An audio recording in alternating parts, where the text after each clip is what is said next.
Negative 30 cents per mile, minus $383 for this week. Why am I even doing this? Why am I putting up with this? Well, in this video, I'm going to go over what my goals are for the night transportation lease operator program. Let's go.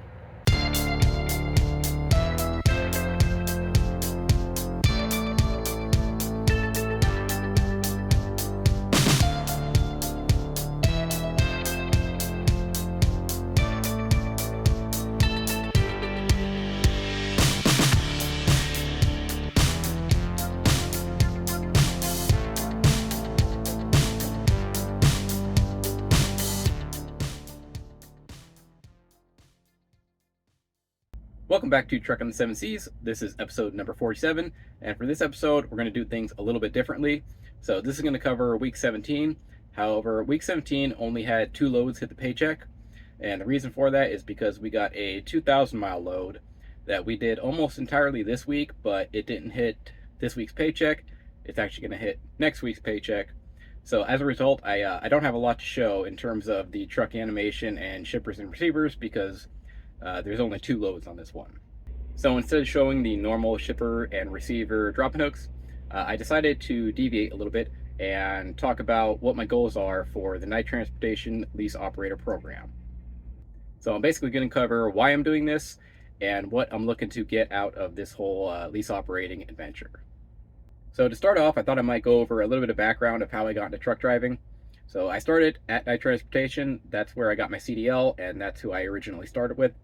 Worked for them for about a year, and then after about a year, I decided to leave and try another company.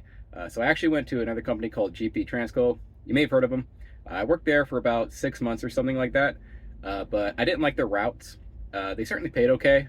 Maybe I'll do a video on them at some point, but I didn't like their routes. They were constantly running the Midwest, which is fine, but I like to run the West Coast because that's where all my friends and family are, and it just made it a lot easier to get home. So after about 6 months of working for GP Transco, I decided to come back to night transportation, and I came back because their routes were better, and also I wanted to try the lease operator program here. So after I left GP Transco, I was pretty sure I wanted to go ahead and make a go of truck driving and just do it full time until, retirement or whatever. And I decided that I would go owner operator at some point. So I wanted to go that route. I didn't particularly want to stay a company driver.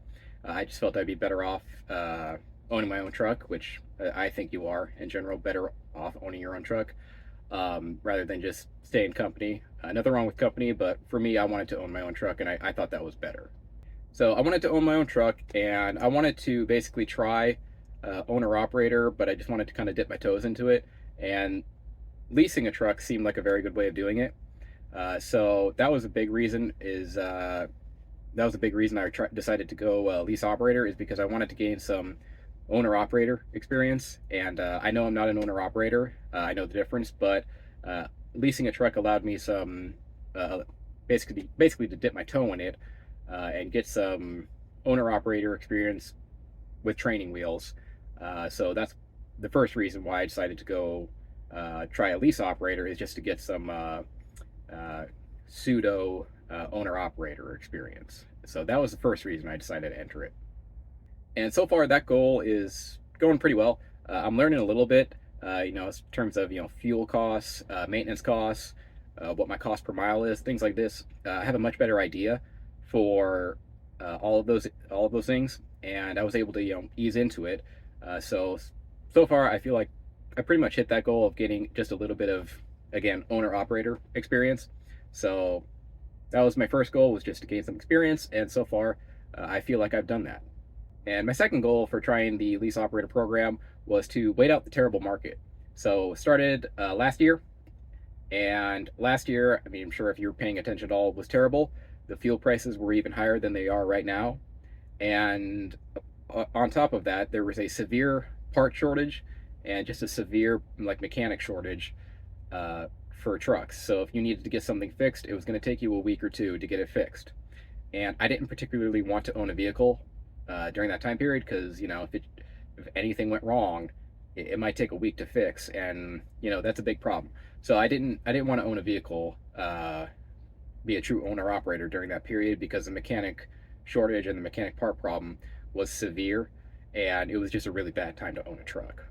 And on top of the mechanic shortage and the fuel prices, the rates were also very bad. So, in 2023, I was just sort of watching like the rates just deteriorate pretty rapidly. And they're still pretty low, but at this point, it feels like they're kind of at rock bottom. I guess they could go lower. But in 2023, it was just like it was just nosediving. And I'm like, yeah, I don't want to do that right now. But yeah, it seems to have cratered uh, more or less. I mean, we're at like, I think dry van is like $1.90 or $2 a mile, depending on what you're looking at, which is not great, but I feel like it just won't go any lower than that. So uh, that's a good thing, I suppose. And on top of the market being real bad, there was also like the truck prices were still very high. So, uh, you know, this truck, the this time last year at the beginning of 2023, probably would have went for 20 or $30,000 more than I'm going to get it for. The truck prices are still probably declining. Well, they still are declining. And I suppose if I had waited a little bit longer, I could have probably got a better deal on this. But I was looking at it, and as I'm paying down the truck payment, it seems like it's working roughly in tandem with the actual truck prices. So I'm paying off the truck a little bit, and then the truck prices are going down at roughly the same rate. So yeah, I mean, the truck prices were extremely high, and I didn't want to buy a truck during that time period. But now they've come down, and I got this one for a reasonable price. They pegged me 60,000 for it um, before taxes and all that, and I mean that's okay. And right now it probably went down a little bit less, well, a little bit more, but because I've been making the payments on it, it's roughly the same price. But yeah, so 2023 truck prices were very high, and I didn't particularly want to buy a vehicle during that time period. And when I got into this one in October of last year, truck prices had declined severely, so I still got, I think, an okay deal on it, assuming I buy it. So that was another reason I wanted to wait it out for a little bit longer in a lease, was just to wait for the truck prices to fully decline. So when you compare the market this time last year with right now, it's improved a lot. I mean, fuel prices are still pretty high, but they've come down a little bit.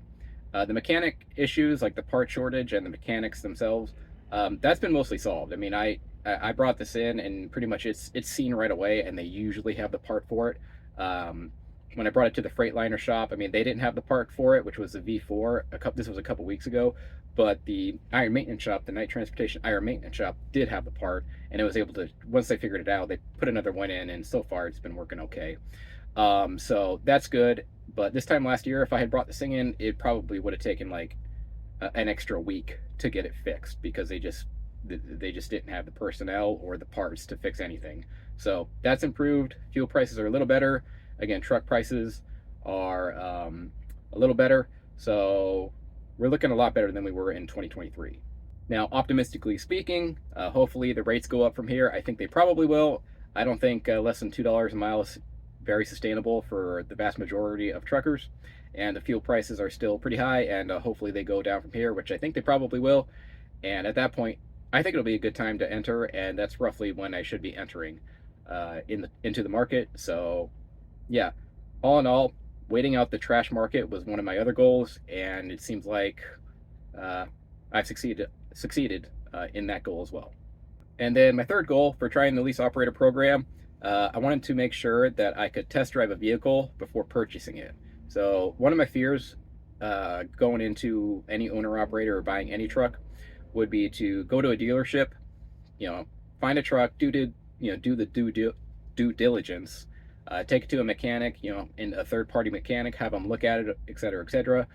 Looks good, buy the truck, drive it 300 miles off the lot, and the transmission or something huge blows up, and then I just have to cough up like 5, 10, 20, who knows how much money to get it fixed. So that was a big fear of mine, and I didn't want to have to deal with that. So by entering a lease and then test driving the vehicle for 17 weeks, 20 weeks, whatever, and just driving it around, I could avoid that. So far this thing, it's had a few problems, but nothing huge, right? I mean, the transmission seems okay. It hasn't blown up on me. I've acknowledged it does have some high idle time, and that is a big issue, and that'll probably have some problems down the road. but for right now, it's doing okay, and it hasn't blown up, 200 miles down the road. And that's one thing I wanted to avoid, was going to a dealership, buying a truck, and it just blows up for whatever reason, and I'm just, that would suck. I mean, that's just like failure to launch, uh, and I didn't want to have to deal with that. So by entering a lease, test driving the vehicle, I could avoid all that, and so far I have avoided all that, and I feel like, this thing isn't going to blow up on me. Here's a knock on wood, I guess. So yeah, so that was another goal of mine, and so far I feel like I've accomplished that one as well. And then my fourth and final reason for trying this lease operator program was actually this channel. So when I was trying to find information on what lease operators actually make, I couldn't find anything. Nothing solid. It's just opinions, and then just people just posting whatever, with really no idea what they're talking about on how these things actually work and whether they're profitable or not. I have seen some people post like one-off paychecks, and they're either like sob stories where they lost 30 cents per mile or something like that, or they were just like bragging stories where they made like $5,000 in a week.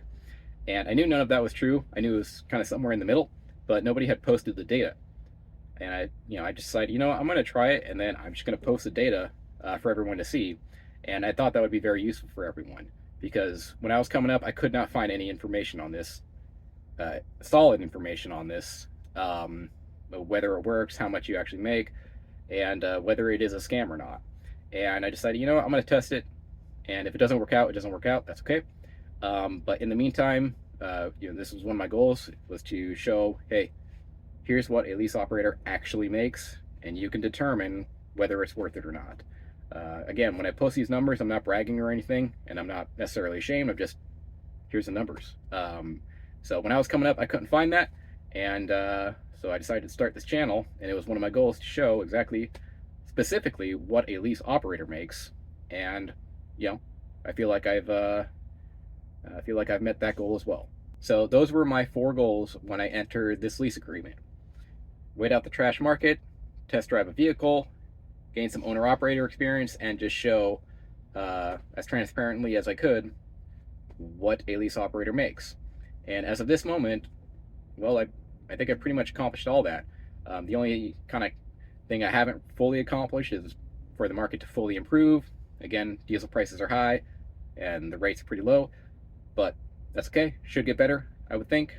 So all in all, I've pretty much accomplished all of my goals. Now, one goal that was noticeably missing there was to make a ton of money.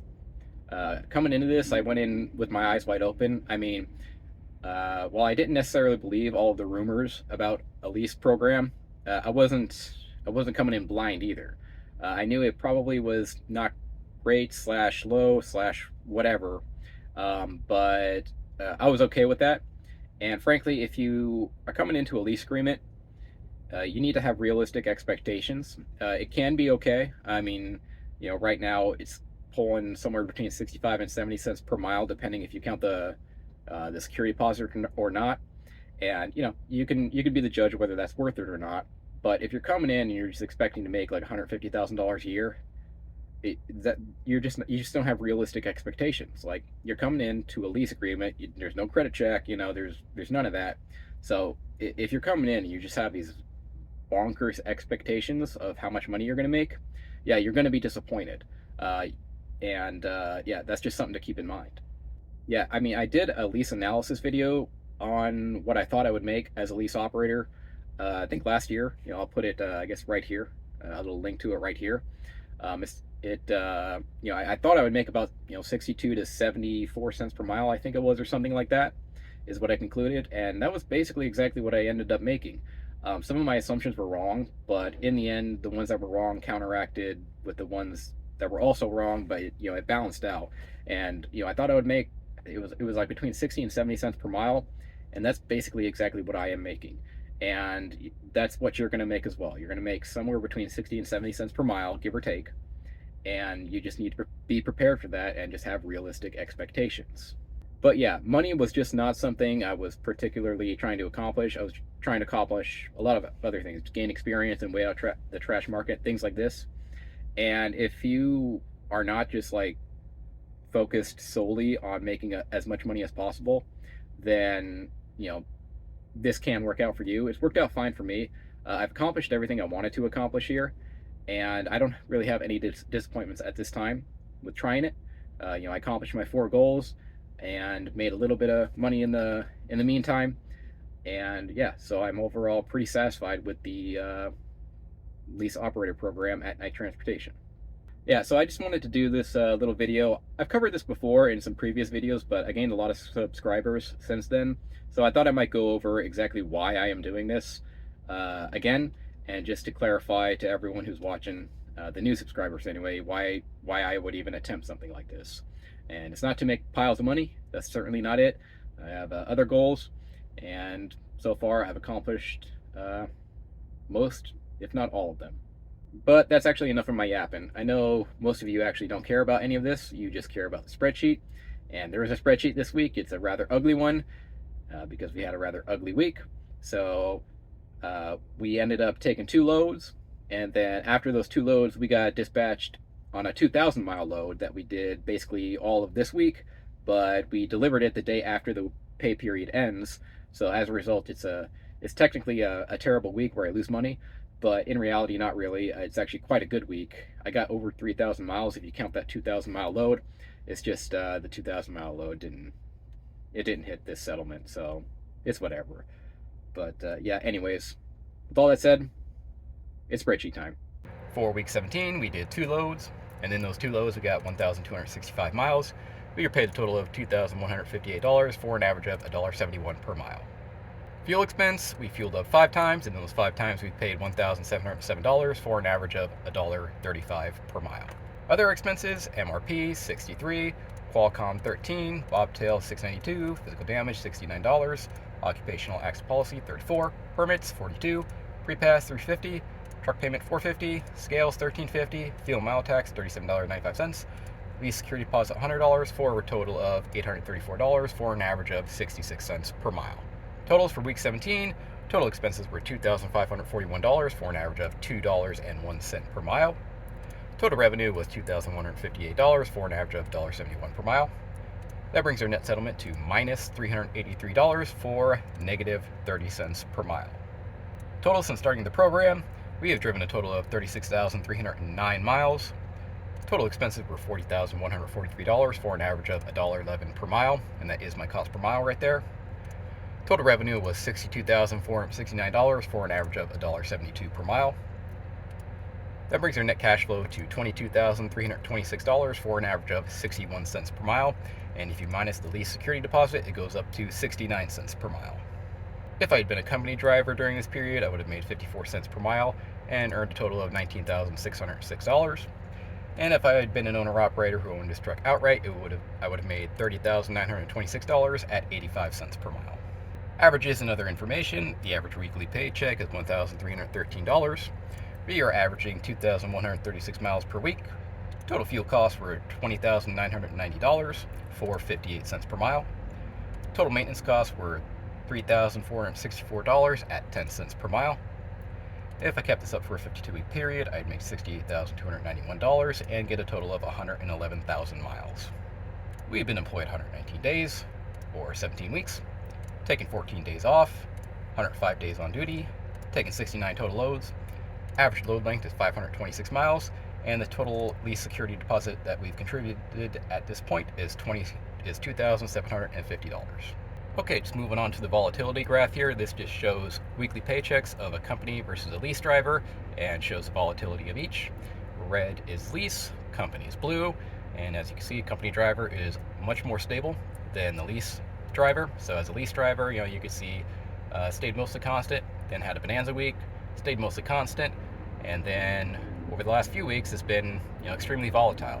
So I lost money here, made a bunch of money here, lost money here, and then once again, or I didn't lose money here, but I made less as a company driver, and then I actually lost money again this week. So this just shows the volatility of a lease driver versus a company driver, and it's just useful information to show that sometimes you will make less than a company driver, but what matters is the overall.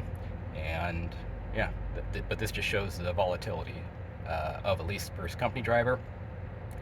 And if you go down, this is total company pay versus total lease pay. This just shows pay in aggregate of a company driver versus a lease driver. If you scroll over it, you can see each week how much I made as a lease driver. And if you scroll over the bottom one, you can see how much I made as a company driver. And so far, I have made more as a lease driver. Red is lease as usual. And the last data point right here, 22,000, and the 19,000 is also right here. So those are the same numbers, and it just shows pay in aggregate, directly comparing a company driver versus a lease driver. And yeah, just shows who is actually making more over time. And yeah, just useful information for you guys. Okay, yeah, so caveats this week. There is a 2,000-mile load that I did basically entirely on this paycheck that did not hit this paycheck. So as a result, this is not really reflective of how the week went. That 2,000-mile load, it probably paid about $3,000 to $3,500, somewhere in there. So there's about $3,000 missing here. And yeah, so just note there, while this week is technically a losing week, not really. And next week, because that load is going to hit the next week's paycheck, next week's paycheck will actually be quite good. And I can tell you I had over 3,000 miles on next week's paycheck. But yeah, there's just 2,000 miles that just aren't on this week's settlement. So yeah, keep that in mind. And with that, because I was doing that load on this week's settlement, I fueled up on this week's settlement, but I didn't get paid for any of the miles I was actually doing. So obviously that's gonna just juice the fuel expense here. $1.35 per mile, not even close to accurate. Most of these loads were actually done for the 2,000-mile load, but because I didn't get paid for the 2,000-mile load and it's not here, it's not reflective. So this is honestly, this week isn't totally accurate, if we're being honest. But yeah, that's why that's so high, is because most of these fuel ups were actually for the 2,000-mile load, which didn't hit this paycheck. Now, if we were to play what ifs here and I were to add $3,000 to this, so we'll say $5,100, things obviously get a lot better. That's not accurate because there's a 2,000-mile load there, but if you're to add $3,000 to that, this is probably more reflective of what I actually made. Ignore this because it's just dividing this 1,200 by the total pay here, so ignore that per mile there. But this would actually be more reflective of what I actually would have made had the 2,000-mile load hit the paycheck. And yeah, that would have altered things drastically. But for this week, it's not on there, so that's what we have. But yeah, huge caveat. The vast majority of the miles I actually did this week didn't hit this paycheck, they'll hit next week, so everything is extremely skewed. Okay, yeah, so there's week 17. This week, frankly, isn't very accurate just because of that load that didn't hit, so it's a very odd week, and technically it's a losing week, but not really. It'll be quite good next week. So yeah, not much to say. It says negative 30 cents per mile, but it's kind of not. I mean, yeah, the paycheck or the settlement was bad, but in the end, it'll all level out starting next week. And yeah, so that's what's going on this week. And yeah, but that will do it for this episode. If you're interested in truck driving, there's a link in the pinned comment down below. Just click that link, fill out your information, and Drive Recruiter will get a hold of you. And if you are interested in this spreadsheet or any of the other spreadsheets I've done in the past, they are available in the About section. After you click on them and open them, you can hit File, Download, and then you can download it to a Microsoft Excel sheet. And then after you download it to a Microsoft Excel sheet, you can then edit it yourself. But that will do it for this episode. Thanks for watching, and I'll see you next time.